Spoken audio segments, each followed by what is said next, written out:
Retrouvez Dr M avec Ma Servie. Ma Servie, assurance vie, voyage, santé.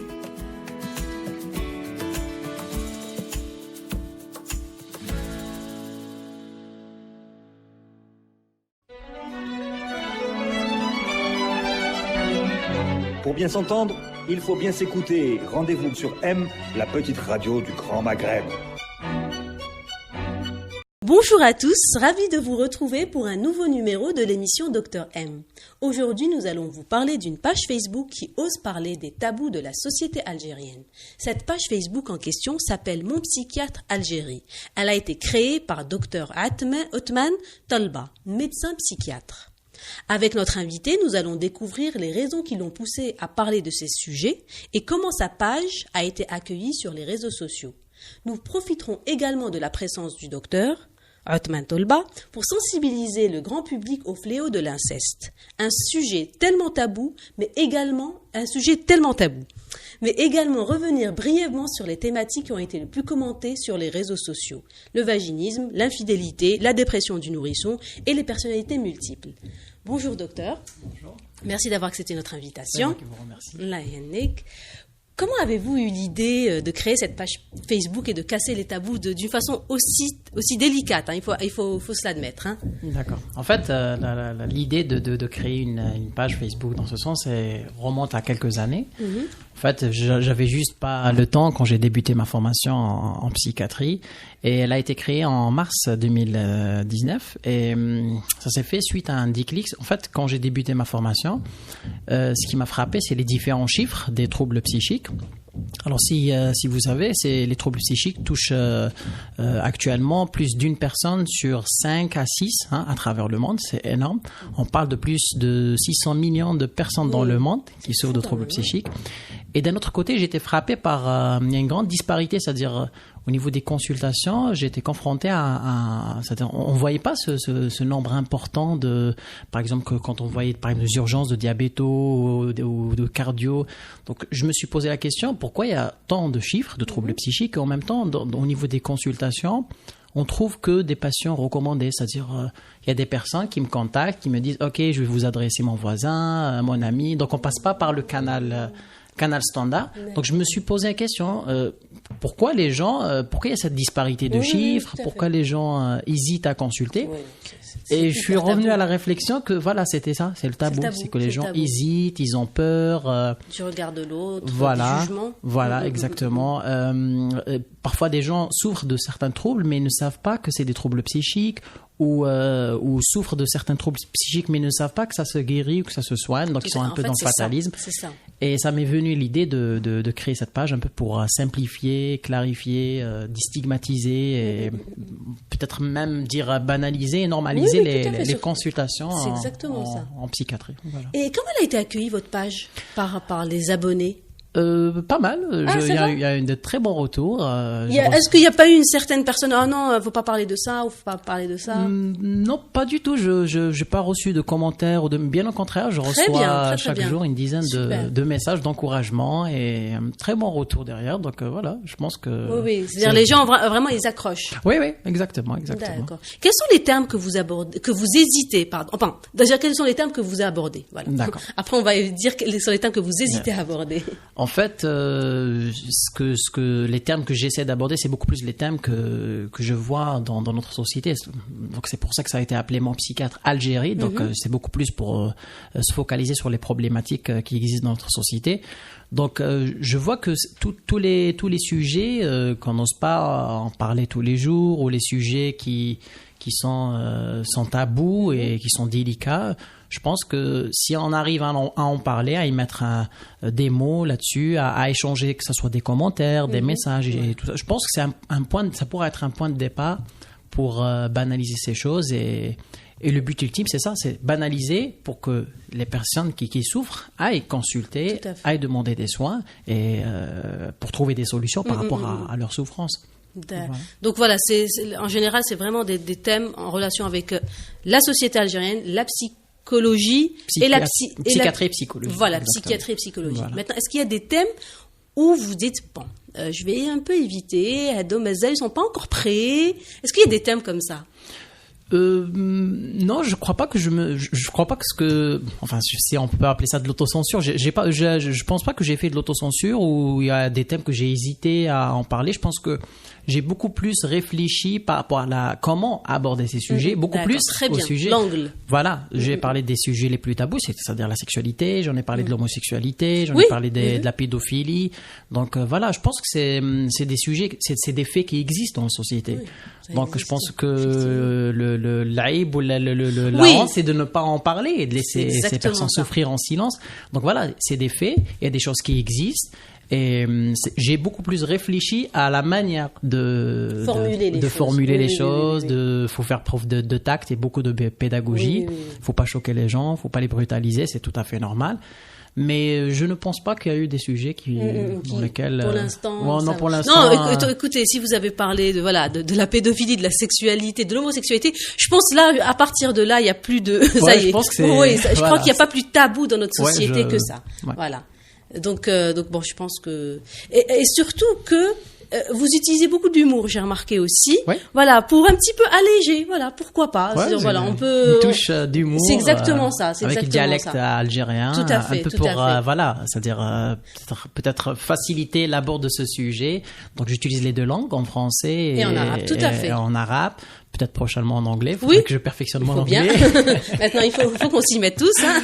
Voilà. Et voilà, une touche un peu d'humour et tout ça pour dire que voilà, en fin de compte, c'est pas une fatalité, c'est pas si dramatique de ça. C'est un trouble comme tous les troubles. Hein. C'est comme avoir un diabète, comme une hypertension, un rhumatisme. Ça se traite. Il y a des solutions. Faut en parler. Il faut consulter. Et surtout, l'aspect virtuel, je pense qu'il aide encore mieux parce que même les personnes je pense que les personnes qui pourraient vous contacter en privé, au moins, ils osent poser des questions qu'on n'oserait pas poser en face du professionnel. Donc, je pense là, ça doit libérer. Oui, exactement, exactement. Et c'est cette image qui a été créée. C'est-à-dire, j'ai pas mis ma photo, mon nom, et c'était fait exprès. C'était un peu pour rester un petit peu dans l'anonymat. Ça facilite un petit peu les choses. Oui, tout à fait. Et c'est vrai, c'est que être dans la virtuelle, ça peut être. Mais je pense que c'est un pas qui peut précéder une véritable consultation. Il n'y a pas de mal à demander à travers des messages, à envoyer des messages à une page, puis se dire ok, apparemment il y a des solutions, on peut en parler, et pourquoi pas ne pas voir un psychiatre, un psychologue par rapport à ces troubles. Et même en fonction des retours qu'il y a sur les réseaux sociaux, des likes, des partages, des commentaires, finalement on se rend compte que tout le monde voulait parler de certains sujets, mais personne n'osait. Donc si quelqu'un le fait, on peut le faire. Oui, exactement. Voilà, c'est ça, exactement. Je pense qu'il faudrait que quelqu'un. Il faut toujours que quelqu'un le fasse, ose le faire, et après tout le monde le suit. Après, je pense que oui, parce que c'est un fait. C'est un fait. Il y a beaucoup de personnes qui en souffrent de plusieurs de ces troubles que je cite et de ces problématiques. Donc voilà, c'est la réalité du terrain et de notre société. Donc voilà, il faut juste oser en parler. Je pense que beaucoup de personnes vont être, on va dire, délivrées et libérées tout à fait. Par rapport à leur souffrance. Parce qu'il y a une double sanction. Ils souffrent et en même temps, il y a la loi du silence. Donc c'est une double sanction par rapport à ça. Donc, voilà. Tout à fait. Donc on va profiter de votre présence pour parler de deux thématiques déjà très tabous, soyons honnêtes, et qui ont été très commentées aussi sur les réseaux sociaux. Alors, à savoir l'inceste. Est-ce que vous pouvez nous parler, est-ce que vous pouvez nous définir l'inceste ? D'accord. En fait, l'inceste, c'est une partie intégrante des abus sexuels par rapport à l'enfant. Donc, l'inceste, c'est un abus sexuel sur un enfant, mais qui est fait par une personne qui est proche. Et la loi algérienne, elle précise les différents membres. Donc, je pense que dans l'article de 333 jusqu'à l'article 341 du Code pénal. Donc, elle précise, il y a des articles qui précisent les différents membres, donc les parents, les frères et sœurs, les frères germains. Les cousins, les cousines. Voilà. Donc, c'est des personnes qui entrent dans le cadre de l'inceste. Donc, c'est des personnes qui vont abuser sexuellement d'un mineur de moins de 18 ans. Et c'est punissable par la loi. Il y a beaucoup de personnes qui ne savent pas. Donc j'ai abordé ce sujet car il est très fréquent, plus fréquent qu'on l'imagine. Voilà. Malheureusement, on n'a pas de chiffres en Algérie. Oui, s'il y a la loi du silence. Voilà, il n'y a pas d'études, il n'y a pas de personnes qui déposent plainte, on n'en parle pas, etc. Donc il y a des chiffres à l'étranger, par exemple en Suisse, au Québec ou en Belgique, et on parle d'un enfant sur 8 jusqu'à un enfant sur 6, ce qui est quand même énorme. Hein. On parle, que ce soit des rapports sexuels, d'ordre de la pénétration, ou des attouchements sexuels. Oui. Donc c'est énorme et les conséquences à long terme et à court terme, sont quand même assez conséquentes. Donc je pensais que il était temps d'en parler et d'aborder ce sujet. Voilà. Et je suppose que les chiffres en Algérie sont proches des chiffres à l'étranger. Je pense pas qu'on est loin par rapport aux chiffres. Oui, peut-être. Oui. Bon, j'allais dire la promiscuité, c'est-à-dire le fait que tout le monde vive dans la même, dans un endroit aussi exigu, mais finalement non. Je pense que c'est la pathologie. La pathologie, elle est à quelqu'un qui agresse un enfant. Je pense qu'il a déjà lui-même un passif, un problème psychologique. Donc c'est pas forcément la promiscuité qui encourage ça. Non, c'est un fléau. Ça peut être dû à des troubles psychiques, ça peut être dû à des déviances, ça peut être voilà, c'est exactement. Plutôt c'est des déviances. Voilà, ça peut être à certaines formes, certaines personnalités, ce qu'on appelle des personnalités antisociales, psychopathes, etc. Donc c'est un fléau quand même qui est assez répandu à travers le monde et même dans les pays arabo-musulmans, dans la culture et notamment en Algérie. Et il faudra en parler parce que les conséquences sont quand même assez lourdes. Donc, c'est-à-dire, j'en parle parce que non seulement l'enfant souffre suite à cet abus, mais après les conséquences à l'âge adulte, ça favorise aussi les troubles psychiques et le développement de plusieurs autres troubles psychiques. Tout à fait. Et comment les parents peuvent se rendre compte qu'un enfant aurait pu être abusé ou bien subi des attouchements? Est-ce qu'il y a un changement dans le comportement de l'enfant dans le cas où c'est pas un des parents qui aurait abusé l'enfant, bien sûr. D'accord. En fait, c'est ça toute la problématique, c'est que comment déceler, comment dépister plus ou moins ou repérer cet abus sexuel. En fait, il n'y a pas de véritable signe spécificateur qu'il faut dire systématiquement s'il y a ça. Généralement, on parle beaucoup plus de modification des habitudes. C'est-à-dire l'enfant, on va avoir un fonctionnement des habitudes d'un enfant qui vont beaucoup plus. Il y a une cassure, changer, une cassure par rapport à. Donc c'est un enfant qui va s'isoler, qui va avoir un retentissement sur le niveau scolaire, donc les résultats scolaires. Un enfant qui aura du mal à se dénuder devant ses parents alors qu'il le faisait avant. C'est un enfant qui va peut-être pleurer, va devenir irritable ou parfois trop gentil. Donc il faut remarquer que ce soit les parents, la famille, les grands-parents, la famille, les enseignants tout à fait. à l'école et tout ça. Donc on va remarquer qu'il y a eu un changement, une cassure dans les habitudes de l'enfant. Il faut se poser la question. Il y a des signes qui sont d'ordre physique, c'est-à-dire on va remarquer des ecchymoses, des infections génitales à répétition ou des notions de grattage chez l'enfant. Donc il y a certains signes physiques, d'autres psychiques. Ils vont plus ou moins orienter. Donc, si les parents suspectent ça, on va essayer de faire preuve de tact avec l'enfant. Ce n'est toujours pas évident d'aborder le sujet. Donc, il faut vraiment une certaine confiance. Il faut faire ça un peu dans un contexte un peu ludique, un peu expliquer à l'enfant à travers des jeux que comme ça, on peut être touché par une personne et qu'on peut refuser et que cette personne n'a pas le droit de nous toucher. C'est ça, voilà. Donc, ce n'est toujours pas évident. Donc, il n'y a pas de véritable technique bien précise pour vraiment aborder ce sujet. Je conseille aux parents s'ils ont du mal, de faire consulter l'enfant chez un psychologue au premier temps ou un pédopsychiatre, éventuellement pour essayer de comprendre ce qui s'est passé exactement, est-ce qu'il y a un véritable abus. Et si bien sûr il confirme qu'il y a un véritable abus sexuel, et là je pense que c'est le dépôt de plainte, donc on doit déposer plainte. C'est le juge des mineurs qui va se saisir de l'affaire. Je crois que dans les meilleurs des cas, parce que pour que des parents aient ce courage d'éclater la cellule familiale et dire que telle personne soit l'un des parents, que ce soit le père ou la mère, parce que même l'inceste au niveau de la mère aussi existe. Il n'y a pas que le père. Oui, exactement. Pour éclater la cellule familiale, dire le cousin, la cousine, le khal, l'am, il a fait ça. Il y a beaucoup de courage. Pas évident du tout. Pas évident par rapport aux différents membres de la famille. Pas évident aussi par rapport à l'enfant, c'est-à-dire il y a des personnes, j'ai rencontré des personnes qui me disent voilà, je vais pas dénoncer ma fille parce que elle risque de ne pas se marier à l'âge adulte et là c'est une véritable double sanction. Donc les parents qui sont censés nous protéger ou les personnes proches vont eux-mêmes peut-être nous sanctionner encore une autre fois et je trouve ça triste. Parce qu'il y a des lois qui punissent ces actes, il y a des suivis psychiques, et c'est pas en mettant devant de la scène le fait qu'elle va se marier, elle va pas se marier qu'on va sanctionner cet enfant Parce que si on suit pas cet enfant, on n'arrive pas à le suivre, à le prendre en charge, je pense qu'il va développer autre chose. Et tout à fait. C'est par ce biais qu'il va pas se marier et non pas par le biais. C'est exactement ça. C'est exactement ça. Surtout qu'on touche à quelque chose de très sensible, qui est la sexualité. Oui, oui. Oui. Et par rapport au comportement de l'enfant, donc vous nous avez dit alors les résultats scolaires, un renfermement, il n'arrive pas à se dénuder devant ses parents. Trop gentil, devient trop agressif. Voilà, triste. il peut être, c'est des extrêmes aussi. C'est des extrémités, peut être trop gentil. En fait, les personnes, beaucoup de personnes pensent que l'enfant devrait dénoncer. Ce que les gens n'arrivent pas à comprendre, c'est que la quasi-majorité des enfants abusés, des victimes, c'est des enfants qui ont entre 4 et 8 ans.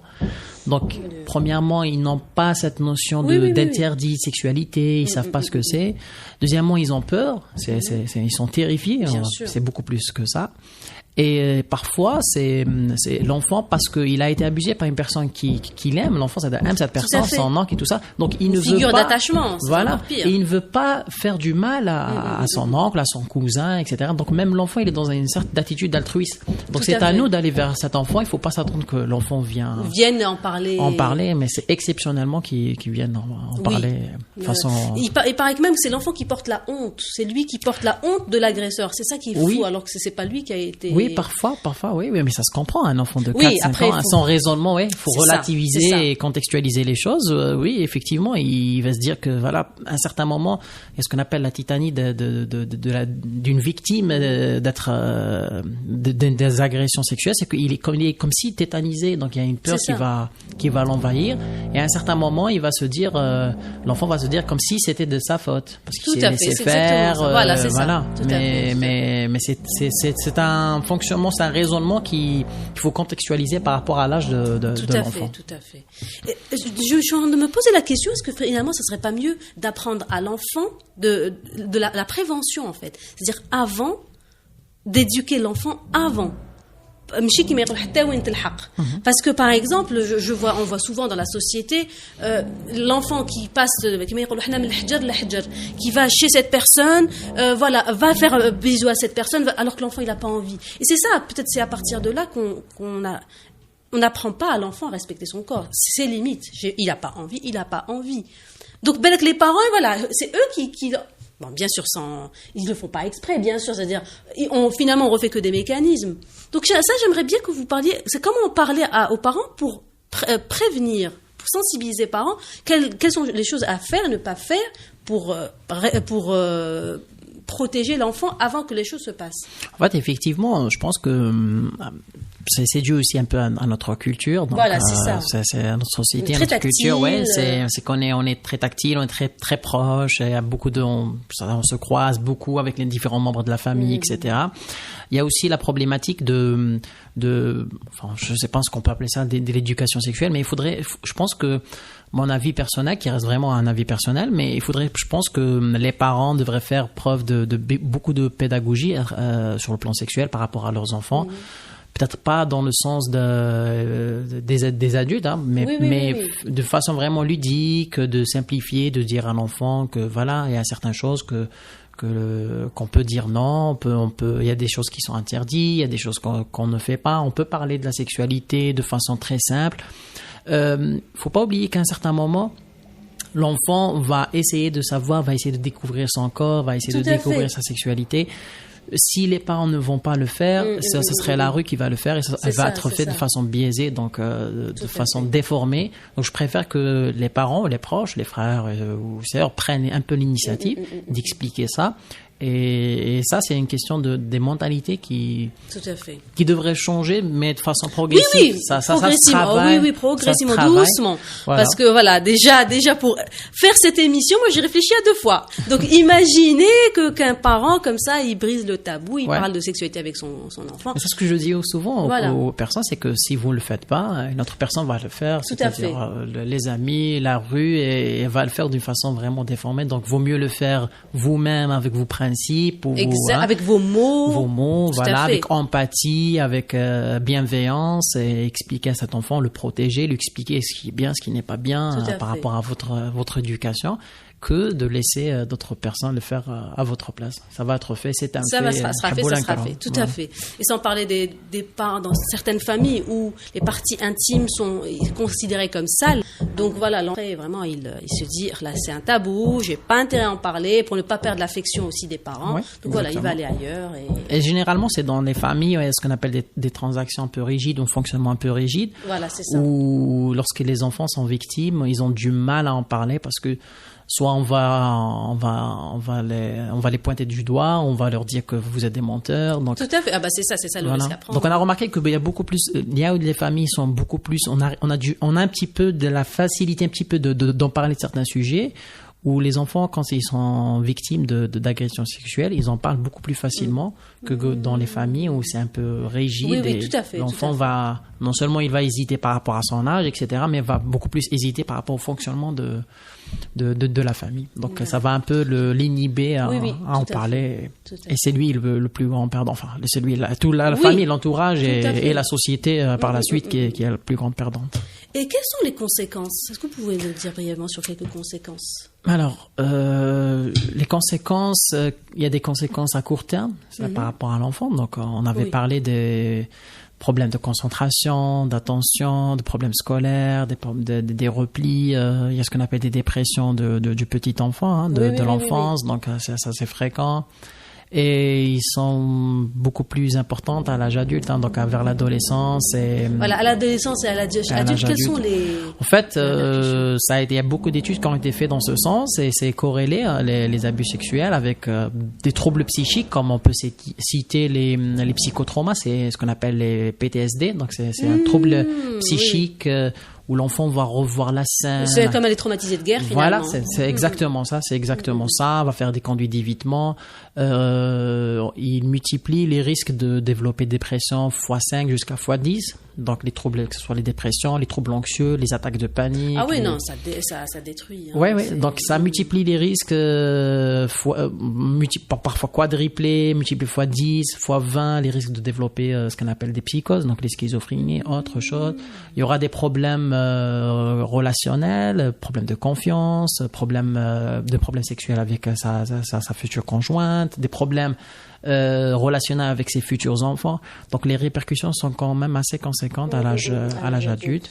C'est pour ça que je conseille non seulement de prendre l'enfant en charge dès l'abus sexuel immédiatement, mais aussi je conseille aux personnes qui ont déjà été victimes d'abus sexuels dans l'enfance, s'ils considèrent qu'ils en souffrent, que c'est quelque chose qu'ils n'arrivent pas à dépasser, de consulter, car on peut trouver des solutions et on peut travailler sur ça. C'est ça. C'est pas une fatalité. Pas du tout. Il y a toujours des solutions. Il y a toujours. Si on n'arrive peut-être pas à enlever ou supprimer ou à se débarrasser complètement de certaines souffrances, on peut arriver à améliorer la qualité de vie, à dépasser ça, à passer à autre chose.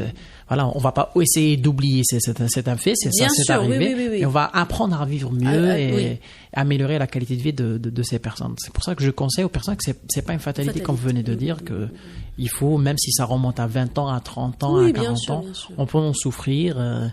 Il y a même ce qu'on appelle certains types de personnalités pathologiques, ce qu'on appelle les borderline. Donc c'est des personnalités impulsives, agressives, etc. Donc il y a, je pense, 30%, 40%, un peu plus des personnalités pathologiques qui ont été victimes d'abus sexuels. Donc ça favorise aussi les troubles psychiques à l'âge adulte. Voilà. D'où l'intérêt de... Sans parler dans certains cas, bien sûr, il y a la répétition. Ouais. Il y a ceux qui ont été agressés peuvent être, eux, devenir agresseurs. Dans certains cas, c'est-à-dire qu'il ne faut pas aussi aller dans les... Ouais, mais en fait, j'en ai cherché un petit peu dans ce sujet. J'en ai pas véritablement trouvé des études concrètes dans ce sens. Très bien. Mais on va dire que le fait que les abus sexuels va favoriser l'apparition de certaines personnalités pathologiques qui sont d'ordre impulsif et agressif parfois. Donc peut, je suppose, favoriser donc ces personnalités par la suite des abus sexuels sur d'autres enfants. Donc oui, les conséquences, c'est un cercle vicieux. Donc, oui, tout à fait. Donc faudrait prendre en charge, essayer de casser ce cercle vicieux parce que c'est une cascade, c'est une boule de neige qui va se créer par la suite. Très bien. On va parler, si vous voulez bien, d'un deuxième thème, je pense, qui a été très aussi commenté. Et je pense que finalement, ça rejoint le thème de l'inceste et des abus sexuels. C'est par rapport au vaginisme. Alors, est-ce que vous pouvez nous donner la définition du vaginisme? D'accord.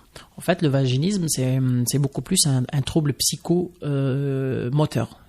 Psychomoteur ou psychocomportemental, mais c'est beaucoup plus psychomoteur. En fait, le vaginisme, c'est la contraction involontaire des muscles qui entourent le vagin. Donc ça, c'est ce qu'on appelle le véritable vaginisme.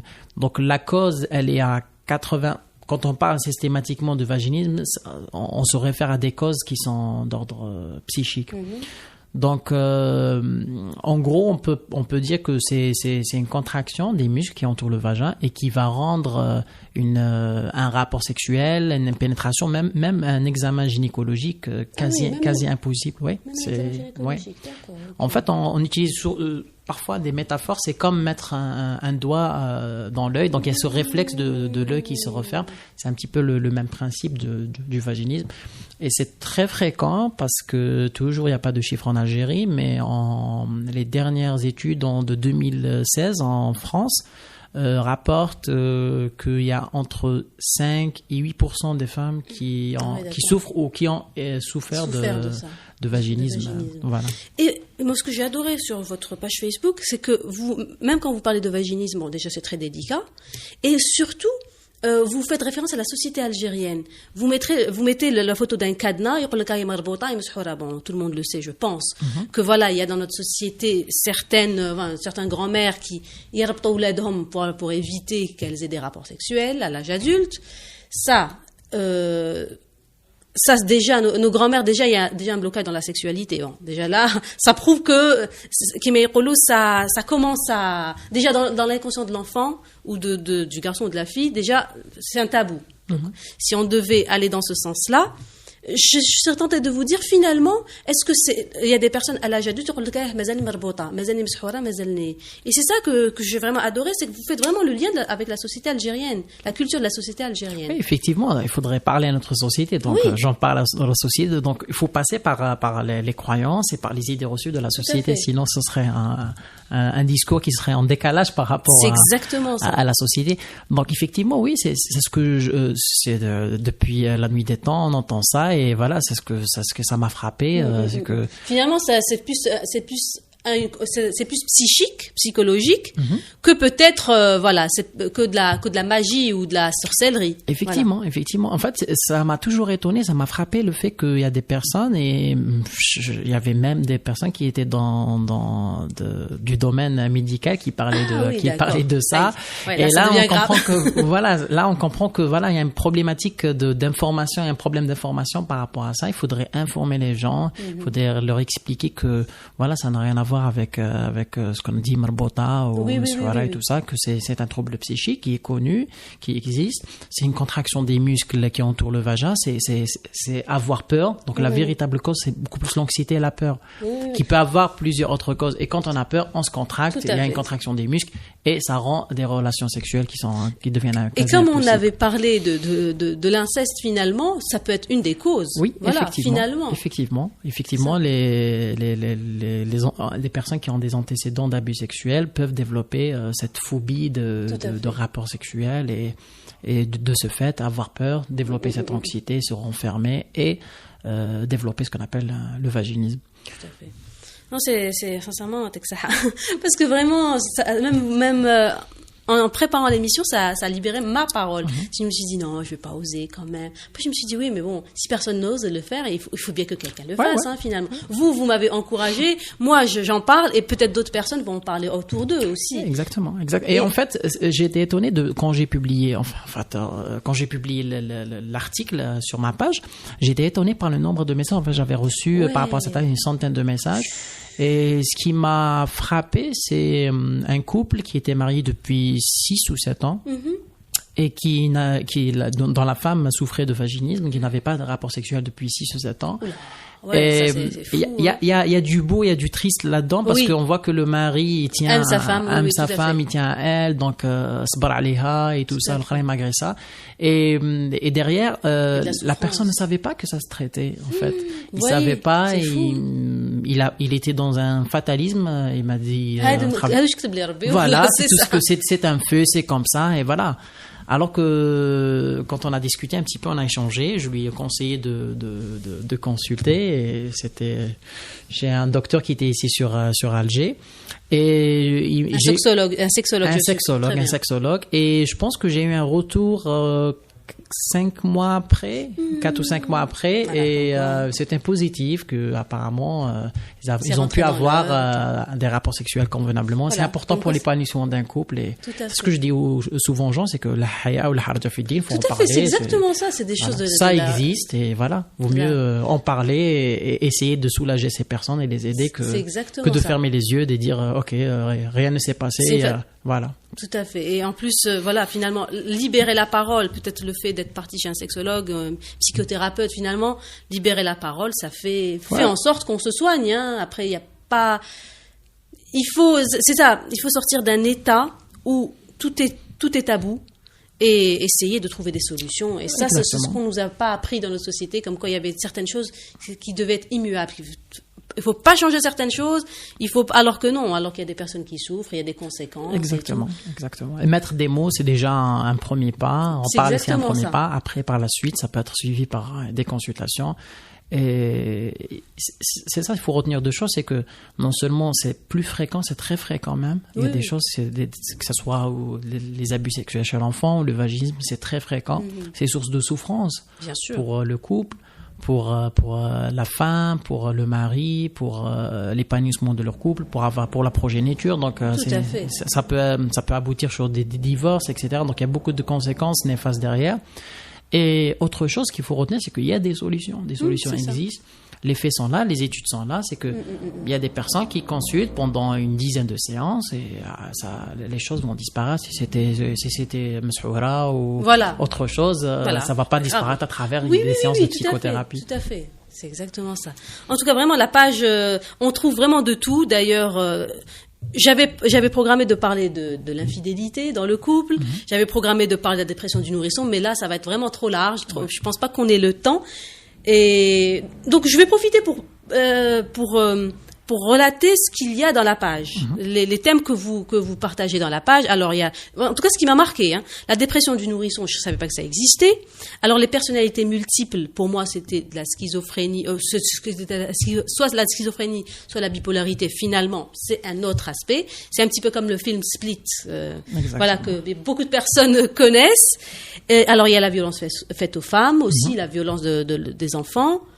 Voilà, ça vraiment vous touchez à peu près à tout le monde et j'essaie d'aborder que ce soit des troubles psychiques, donc psychiatriques, des troubles de l'ordre médical qu'on peut prendre en charge et soigner, et parfois des troubles d'ordre psychosocial. Donc il y a par exemple les violences faites aux femmes. Donc j'aborde un petit peu deux aspects, d'aspect un peu plus médical et psychologique, et un aspect beaucoup plus social.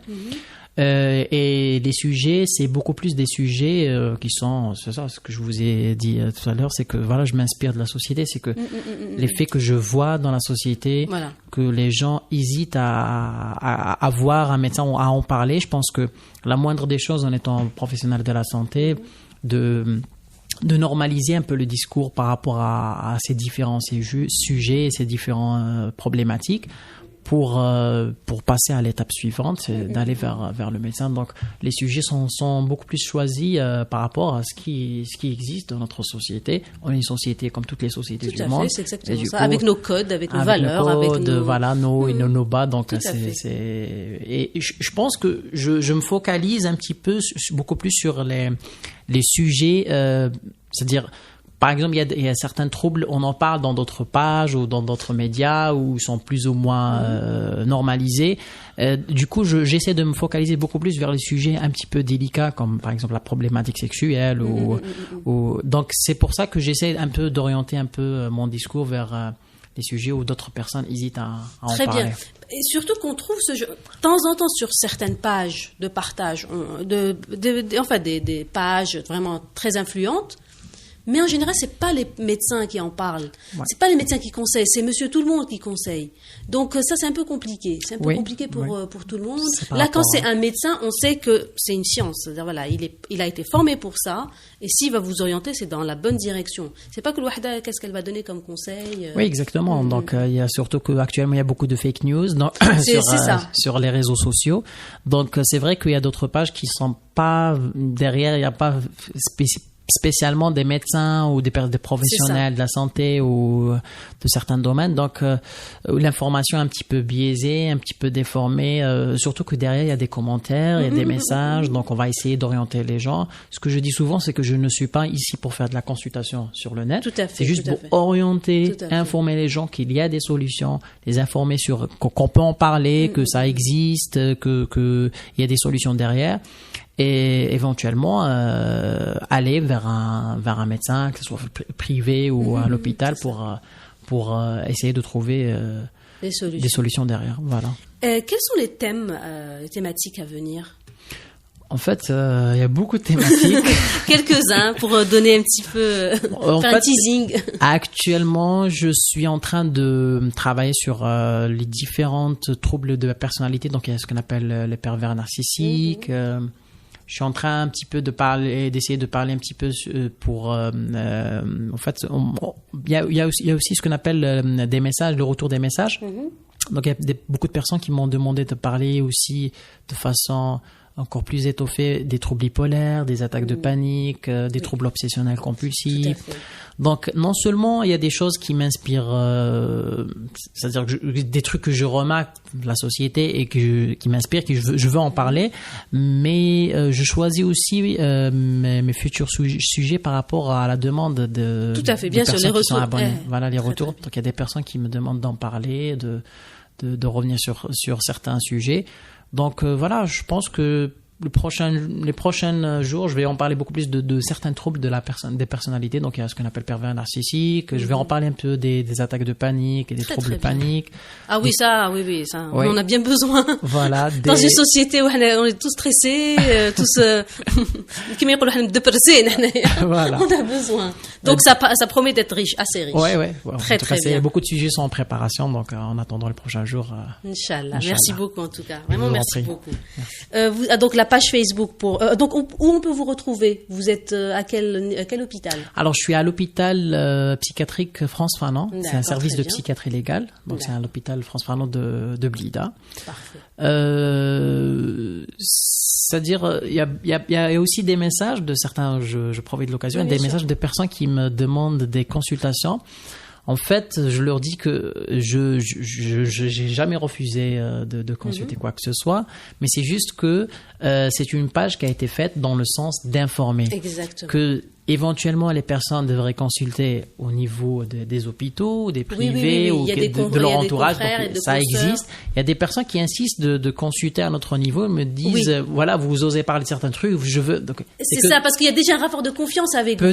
Peut-être ça se fait dans ce sens, mais ce que je leur dis que voilà, les médecins, que ce soit les psychiatres, on en parle de la psychiatrie, c'est que voilà, on parle de ce sujet, il faudrait juste oser aller consulter et tout médecin formé peut vous prendre en charge. Très bien. Et dès qu'on va dépasser le premier pas, le reste, on va être détendu. C'est exactement ça. Et la mécanique et la dynamique thérapeutique va être mise en route. En place. Très très bien. Donc votre page Facebook, c'est Mon Psychiatre Algérie. Instagram? Non, pas pour l'instant. Peut-être en cours. Ouais, d'accord, Inch'Allah. Donc, on vous donne rendez-vous sur Mon Psychiatre Algérie et on vous souhaite beaucoup de courage. Merci beaucoup. Excellente continuation et merci beaucoup d'avoir libéré la parole. C'est moi qui vous remercie. C'est moi qui vous remercie. Donc, retrouvez toutes nos émissions sur radio-m.info, sur YouTube, SoundCloud, Google Podcast et Apple Podcast et sur les réseaux sociaux, Facebook, Twitter, Instagram et la semaine prochaine. Retrouvez Dr M avec Masservie. Masservie, assurance vie, voyage, santé.